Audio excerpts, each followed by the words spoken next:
ঢাকা একটি mega city. ২ কোটির বেশি মানুষের এই ব্যস্ত শহরে সময়ের মূল্য অনেক, কিন্তু দুর্ভাগ্যবশত আমাদের অনেকটা সময় থমকে থাকে রাজপথের চিরচেনা যানজটে। এই স্থবিরতা ভাঙতেই নির্মিত হচ্ছে দেশের অন্যতম মেগা প্রকল্প Dhaka elevated expressway. Public private পার্টনারশিপে নির্মিত বিমানবন্দরের কাওলা থেকে কুতুবখালী পর্যন্ত ১৯.৭৩ কিলোমিটারের এই পথটি শুধু একটি সড়ক নয়, এটি আধুনিক ও স্মার্ট বাংলাদেশের এগিয়ে যাওয়ার এক বলিষ্ঠ প্রতিচ্ছবি। ইতিমধ্যে কাওলা থেকে ফার্মগেট পর্যন্ত প্রথম অংশটি চলাচলের জন্য খুলে দেয়া হয়েছে, যা নগরবাসীর জীবনে অভূতপূর্ব স্বস্তি এনেছে। তবে এখন সবার কৌতূহলী চোখ কারওয়ান বাজার থেকে যাত্রাবাড়ি পর্যন্ত বিস্তৃত দ্বিতীয় ও তৃতীয় ধাপের কাজের দিকে। প্রিয় দর্শক, ঢাকা এলিভেটেড এক্সপ্রেসওয়ের নির্মাণ কাজের সর্বশেষ আপডেট জানাবো, ঘুরে দেখাবো রাজধানীর কারওয়ান বাজার, মগবাজার, মালিবাগ, খিলগা, সবুজবাগ, কমলাপুর, মানিকনগর হয়ে যাত্রাবাড়ি পর্যন্ত নির্মাণ কাজের চিত্র। ভিডিও শুরুতে অনুরোধ জানাবো, প্রথমবারের মতো যে সকল দর্শক এই ভিডিওটি দেখছেন কিংবা যারা এখনও এই চ্যানেলটি সাবস্ক্রাইব করেননি, তাদের প্রতি অনুরোধ জানাবো দেশের মেগা প্রকল্পগুলির নিয়মিত আপডেট জানতে এই চ্যানেলটি সাবস্ক্রাইব করে পাশে থাকার জন্য। ঢাকা এলিভেটেড এক্সপ্রেসওয়ের নির্মাণ কাজ দেখার জন্য প্রথমেই আমরা আছি কারওয়ান বাজার রেলগেট এলাকায়। এখানে এলিভেটেড এক্সপ্রেসওয়ের কাজ অনেক এগিয়ে গেছে। আপনারা দেখতে পাচ্ছেন কারওয়ান বাজার রেলগেটে এক্সপ্রেসওয়ের মূল লাইনটি বিদ্যমান রেল লাইন এবং ফ্লাইওভারের উপর দিয়ে অতিক্রম করছে।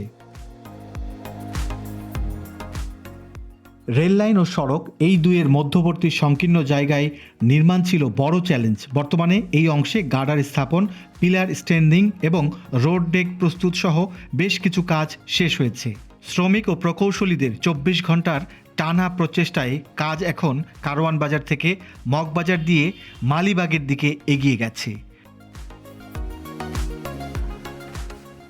রেলগেট অংশে মূল লাইনটিকে একটি বিশাল শক্তিশালী ধাতব কাঠামোর উপর দিয়ে মগবাজারের দিকে নিয়ে যাওয়া হয়েছে। তবে একটি বিষয় লক্ষণীয়, এখানে গত কয়েক মাস ধরে কাজের গতি এবং কর্মী বাহিনীর উপস্থিতি কিছুটা কম। আমরা যদি আশুলিয়া এলিভেটেড এক্সপ্রেসওয়ের সাথে তুলনা করি, তবে সেই তুলনায় এখানে কর্মতৎপরতা কিছুটা মন্থর বলে প্রতীয়মান হচ্ছে। ঢাকা এলিভেটেড এক্সপ্রেসওয়ের মধ্যে সবচেয়ে বেশি র্যাম্প নির্মাণ করা হচ্ছে হাতিরঝিলের এই অংশে। এলিভেটেড এক্সপ্রেসওয়ের হাতিরঝিলের এই অংশে ওঠানামার জন্য থাকবে মোট 5টি র্যাম্প, যা শহরের কেন্দ্রস্থল থেকে এক্সপ্রেসওয়েতে প্রবেশের পথ সুগম করবে। ইতিমধ্যে হাতিরঝিল প্রান্তের পিলারের উপর গার্ডার উত্তোলনের কাজ সমাপ্ত হয়েছে এবং র্যাম্প তৈরির জন্য পিলারের পাইলিং ও প্রস্তুতিমূলক কাজ দ্রুত গতিতে এগিয়ে চলছে। এই অংশে র্যাম্প প্রস্তুতির কাজ বেশ দ্রুতই এগিয়ে চলেছে এবং দৃশ্যমান হতে শুরু করেছে।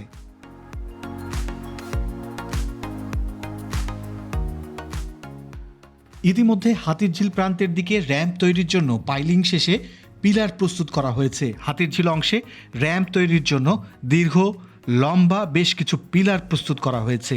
এসব পিলারের উপর গার্ডার উত্তোলন করার কাজও শুরু হয়েছে। তবে র্যাম্প তৈরির জন্য গার্ডার উত্তোলনের কাজটি বেশ ধীর গতিতে এগোচ্ছে। এখানে এই অংশের র্যাম্পগুলি বেশ দীর্ঘ ও জটিল। র্যাম্পগুলোকে বেশ দীর্ঘ এবং জটিল নকশায় তৈরি করা হচ্ছে। বিশেষ করে এফডিসি গেটের সামনে থেকে 2টি র্যাম্প মূল লাইনের নিচ দিয়ে পান্থকুঞ্জ পার্কের দিকে চলে যাচ্ছে, যা এই প্রকল্পের একটি চমৎকার স্থাপত্য শৈলী। একটু সামনে এগুলেই সোনারগাঁ হোটেলের পেছনের অংশ এবং এফডিসি এলাকা।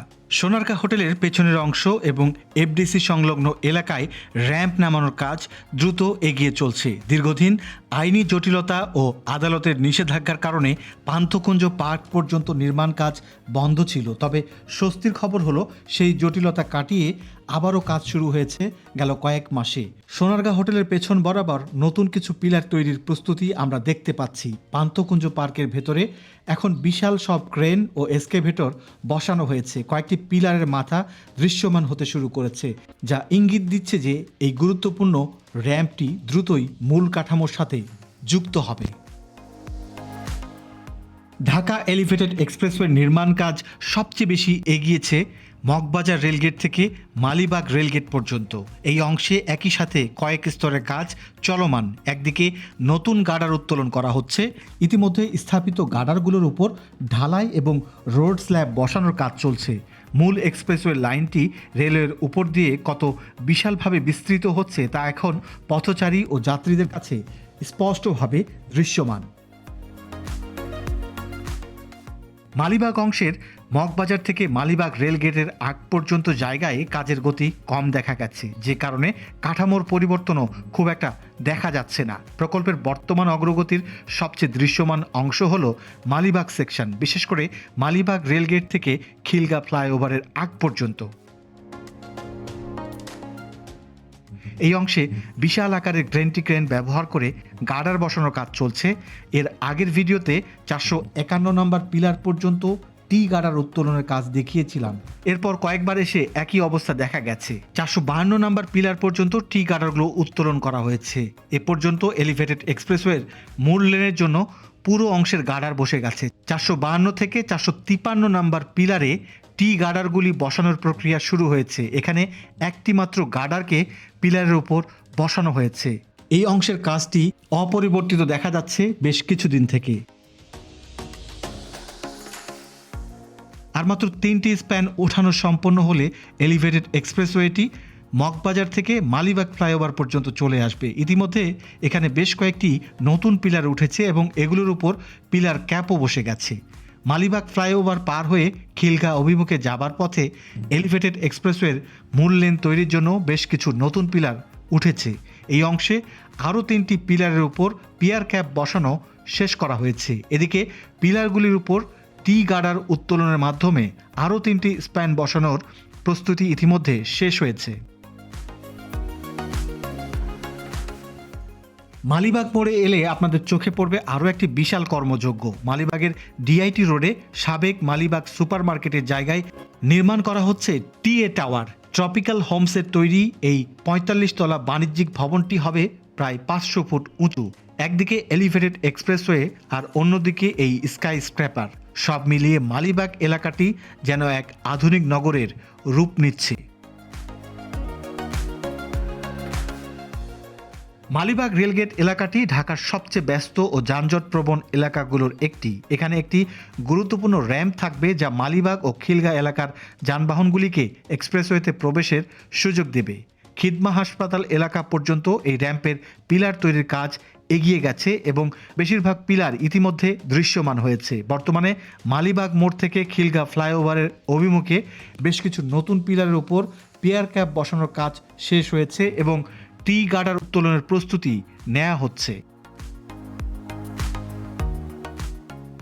খিলগা ফ্লাইওভার পার হয়ে আমরা এখন বাসাবো এলাকায়। এটি কমলাপুর রেলওয়ে স্টেশনের খুব কাছে। এখানে প্রকল্পের 3য় ধাপের কাজ চলছে। ফ্লাইওভার থেকে বাম দিকে রেল লাইনের পাশ ঘেঁষে এক্সপ্রেসওয়ে লাইনটি এগিয়ে যাচ্ছে। খিলগাঁও ফ্লাইওভার পার হয়ে বাসাবোতে এসে এলিভেটেড এক্সপ্রেসওয়ের নির্মাণ কাজ দেখা গেছে। এটি প্রকল্পের 3য় ধাপের অন্তর্ভুক্ত, যা মগবাজার থেকে শুরু হয়ে কমলাপুর ও সায়দাবাদ হয়ে কুতুবখালী পর্যন্ত বিস্তৃত। খিলগা এবং সবুজবাগ এলাকার মানুষদের সুবিধার জন্য একটি গুরুত্বপূর্ণ সংযোগ পয়েন্ট রাখা হচ্ছে।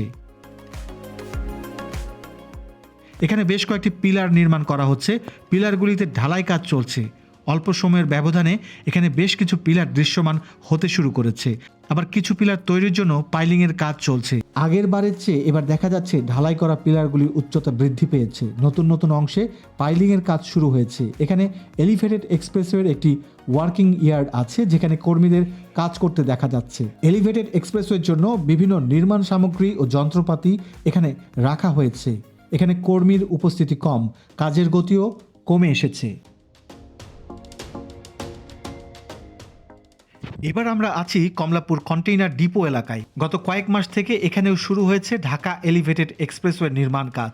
ডিপো এলাকার পাশ দিয়ে যাবে ঢাকা এলিভেটেড এক্সপ্রেসওয়ের মূল লেন। খিলগা ফ্লাইওভারের পর বাসাবো থেকে সবুজবাগের ওভারব্রিজ পর্যন্ত এখানে বেশ কয়েকটি পিলার প্রস্তুত করা হয়েছে। এরপর থেকে পিলারগুলির উচ্চতা কম দেখা গেছে, যেগুলি কমলাপুর কন্টেইনার ডিপো এলাকায় প্রস্তুত হচ্ছে। পিলারগুলির উচ্চতা দেখে বোঝা যাচ্ছে এখানেও একটি র্যাম্প তৈরি করা হবে। এসব এলাকায় কাজ খুব ধীর গতিতে চলছে। এখানকার পরিবর্তনগুলি বড় সময় পর পর দেখা যাচ্ছে। কমলাপুর কন্টেইনার ডিপোর আরেক পাশে দেখা যাচ্ছে কমলাপুর বীরশ্রেষ্ঠ শহীদ সিপাহী মোস্তফা কামাল স্টেডিয়াম। নতুন স্টাম্প বসানোর কারণে মাঠটি এখন সবুজে ঘেরা। ঠিক এই স্টেডিয়াম বরাবর রয়েছে টিটিপাড়া রেল আন্ডারপাস। দৃষ্টিনন্দন এই আন্ডারপাসটি গত বছরের নভেম্বর থেকে যানবাহন চলাচলের জন্য খুলে দেওয়া হয়েছে। কমলাপুর ও মানিকনগর এলাকার মানুষ এখন স্বাচ্ছন্দ্যে এটি ব্যবহার করতে পারছেন। কমলাপুর টিটিপাড়া থেকে মানিকনগর হয়ে এক্সপ্রেসওয়ে লাইনটি যাত্রাবাড়ির দিকে চলে যাবে। তবে টিটিপাড়ার পর থেকে মানিকনগর পর্যন্ত এখানে কোনো কাজ শুরু হতে দেখা যায়নি। প্রিয় দর্শক, আমরা এখন আছি যাত্রাবাড়ি আইডিয়াল স্কুল ও কলেজের সামনে। মূলত এই জায়গাটিতে শুরু হয়েছিল ঢাকা এলিভেটেড এক্সপ্রেসওয়ের নির্মাণ কাজ। আগে এখানে কিছু পাইলিং ও পিলার তৈরি হয়েছিল, কিন্তু হঠাৎ করে কাজ বন্ধ হয়ে যায়। প্রায় 1 বছরের বেশি সময় বন্ধ থাকার পর আবারও কাজ শুরু হয়েছিল গত বছরের শেষ দিকে। তবে অল্প কিছুদিন কাজ হবার পর তা আবারও থেমে গেছে। 28 মার্চ এখানে এসে দেখা গেল কয়েকটি পিলার দাঁড়িয়ে রয়েছে ঠিক যাত্রাবাড়ি ফ্লাইওভারের এক পাশে। এরপর থেকে এখানে আর কোনো কাজের অগ্রগতি চোখে পড়েনি। যাত্রাবাড়ি মোড় থেকে এই ফ্লাইওভারের পাশ দিয়ে ঢাকা এলিভেটেড এক্সপ্রেসওয়ের এই লাইনটি কুতুবখালী পর্যন্ত গিয়ে শেষ হবে। যাত্রাবাড়ি ফ্লাইওভারের উপর দিয়ে পোস্তগোলা হয়ে একটি র্যাম্প পদ্মা সেতু অভিমুখে যাবে। এজন্য নকশায় কিছু পরিবর্তন আনা হয়েছে। ভবিষ্যতে ঢাকা এলিভেটেড এক্সপ্রেসওয়ের সাথে মাওয়া এক্সপ্রেসওয়ের সংযোগ ঘটবে। তখন ঢাকা এলিভেটেড এক্সপ্রেসওয়ের সাথে আশুলিয়া ও মাওয়া মিলে 3টি এক্সপ্রেসওয়ে একসাথে যুক্ত হবে। অনেকেই প্রশ্ন করছেন যাত্রাবাড়ি পর্যন্ত এই পথটি কবে নাগাদ চালু হতে পারে। যদিও লক্ষ্যমাত্রা ছিল 2025 কিংবা 2026-এর মাঝামাঝি, কিন্তু মাঠ পর্যায়ের বাস্তব চিত্র বলছে ভিন্ন কথা। খিলগাঁও ফ্লাইওভারের উপর দিয়ে কাজ করা ও পান্থকুঞ্জ অংশের আইনি জটিলতার কারণে প্রকল্পের কাজে কিছুটা বিলম্ব হয়েছে। যদি কাজের গতি বর্তমানের চেয়ে আরও বাড়ানো না হয়, তবে আমাদের হয়তো 2027 সালের শুরু পর্যন্ত অপেক্ষা করতে হতে পারে কুতুবখালী পর্যন্ত পূর্ণাঙ্গ যাত্রা উপভোগ করার জন্য। প্রিয় দর্শক, আজকের ভিডিওটি এখানেই শেষ করব। নতুন দর্শকদের আবারও বিনীত অনুরোধ জানাবো এই চ্যানেলটি সাবস্ক্রাইব করার জন্য। এতক্ষণ ভিডিওটি দেখার জন্য সবাইকে অসংখ্য ধন্যবাদ জানিয়ে এবং সবার সুস্বাস্থ্য ও মঙ্গল কামনা করে শেষ করছি আজকের ভিডিও। সবাই ভালো থাকবেন। আল্লাহ হাফেজ।